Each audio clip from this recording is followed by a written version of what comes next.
it does feel like we've taken the best of what our strengths and what we've done before, but there feels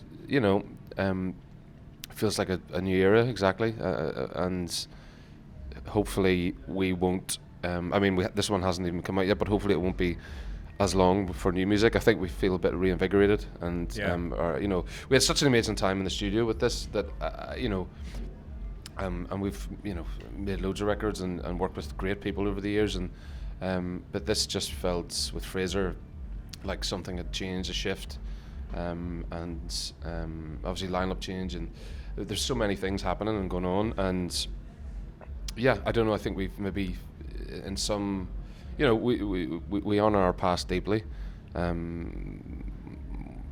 but this does feel new. Is that because do you think there was a period of time of what would have been about 5 years between this and the last, and what's gone on in between, or you've lived a life, you've maybe been Snow Patrol, but then just pieces in between? It's certainly a factor. I mean, we're all constantly changing, so I think we're different people. I have a son now, family. Things are, there's lots of things that go on in life that change, and I think they all, even if they don't directly affect how you make a record, maybe in a sort of technical sense, sure, they do affect your relationship to it, I think. And certainly for me, like kind of experiencing this now, having a family, and my son has been to his first couple of shows and seeing his kind of joy and what's happening. How old is he? He's nearly 4, and so I think he was like, this is what the hell you do, but it's just there's so many things that change. So yeah, life happens, as you say. Yeah. And sometimes it's just you're making it at the right time, and it felt like that, with Fraser. I keep mentioning him because we just his attitude to recording, it just everything seemed to gel and connect really.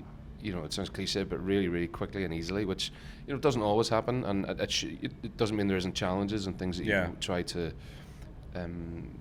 maybe struggle with, or that's just not quite right, and that's part of making albums. But it was a joy with him. How did that come about with him? Because you've done a few records now with Jack Knife, haven't you? Yep. So how did the Fraser thing happen? It was actually Gary did a few writing sessions, and he decided to do a writing session with Fraser, which was all. And so that was the first song that Gary had sort of written with Fraser, brought to us, and it was just, there was some sort of magic there. So then we kind of decided to go back in with him and see what else we could come up with.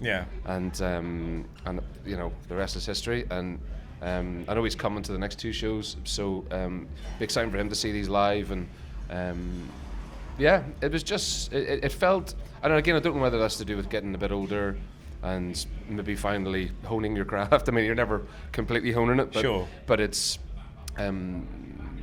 But I think he understood who we were very quickly, and kind of drew out our strengths and our sort of various ways of looking at recording and the way we work. So he was hugely instrumental in that.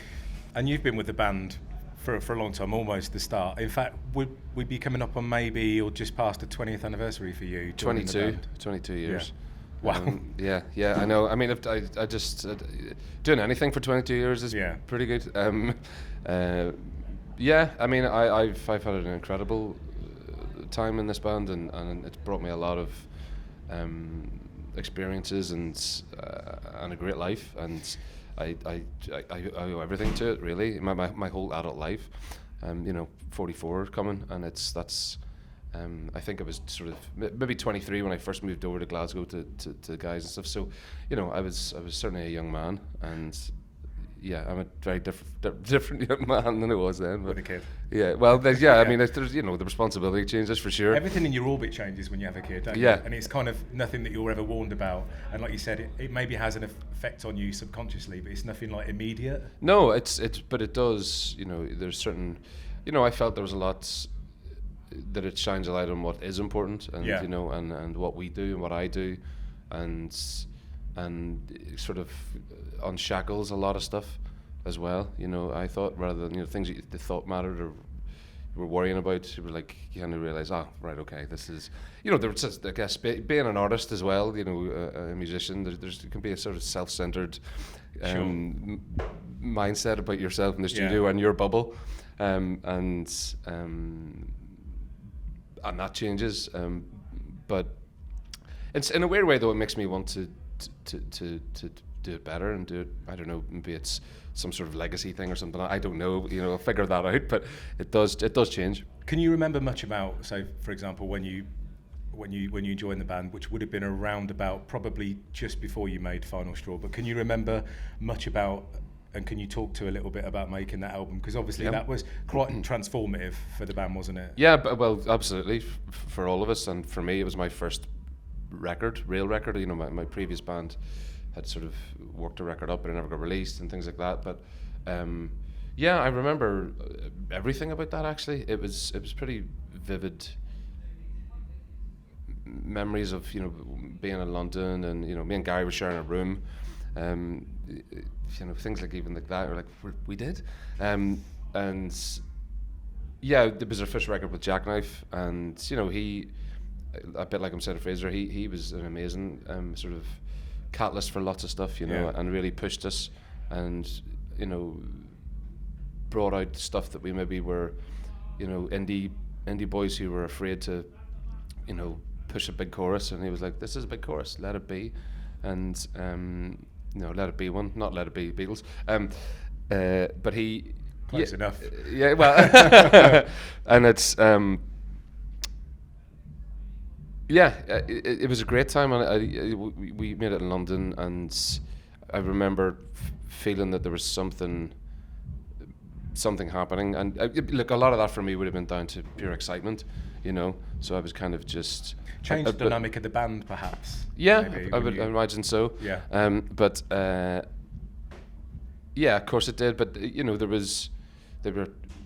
you know, 3 pieces at the time, and then, you know, the sort of the Jackknife sort of injection of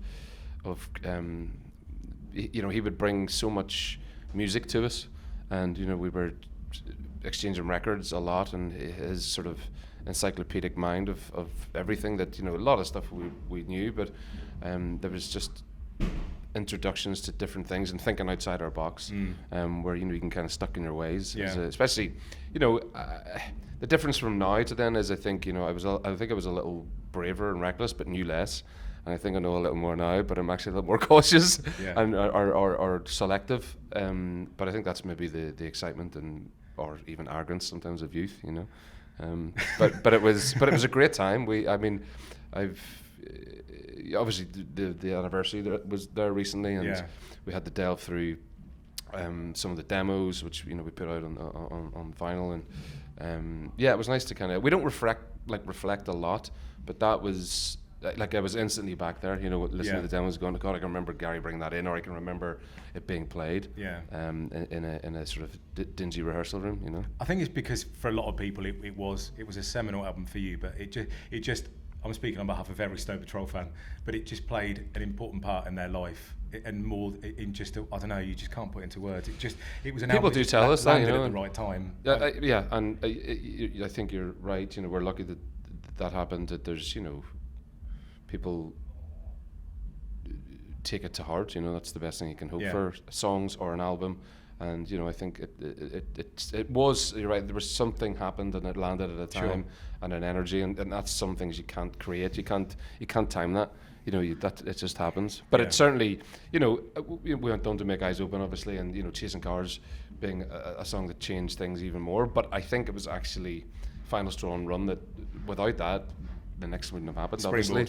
So it did change so many things. So you've got, if my maths is right, you're doing 90-minute set tonight. Mm-hmm.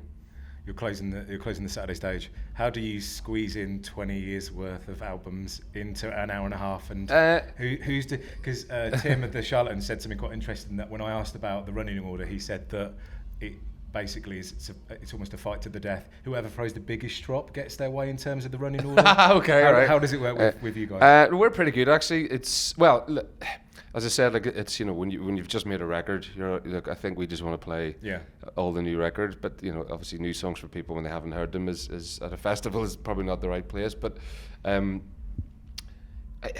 the same, I think it's singles, and I think about a festival, it's about having fun and people are out to have a good time. So I think, we can throw in an odd album track or two, but I think with when you're doing your own shows or arena shows, you can maybe put some more obscure stuff, let's say. But I think it picks itself, really. It's like, well, here's 12 things you have to play. And can I just throw one? Are you talking about an album track? Yeah, well, Disaster Button. Disaster Button. We haven't played that since that tour.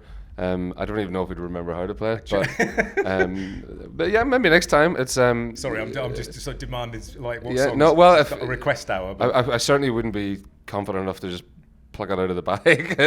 Well, there's a lot. I'm glad you like it. But there'll be some stuff off that record. But it's I think it's Saturday night, and I think it's the singles. Yeah, throw out the hits. Throw out the hits. Yeah. And obviously you're on tour next year, obviously, that follows the album. So how are you feeling about touring as well? Because that's... Yeah, I mean, excited. I mean, it's...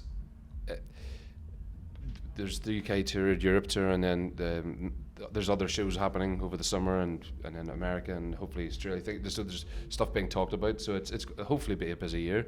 But look, honestly, touring, I mean, we love the gigs. I love being on stage. Yeah. I think maybe age is bringing up some sort of less patience for travel. Feeling that. Where you're just like, what? How did I do this? But but like by the time you hit the stage, that's all forgotten about because that's what you're here for. So I think if you could work on that album, you said about the time between albums being less. If I could ask that you maybe work on the next album during this tour, there's probably not going to be that 5-year gap. No, I really hope it's not. And I know Gary's been working on songs already, and we seem to have had a sort of creativity injection by finishing this record, and I know that we're talking about going back on Fraser over the next year or so I hope it's 2 years time rather than 5.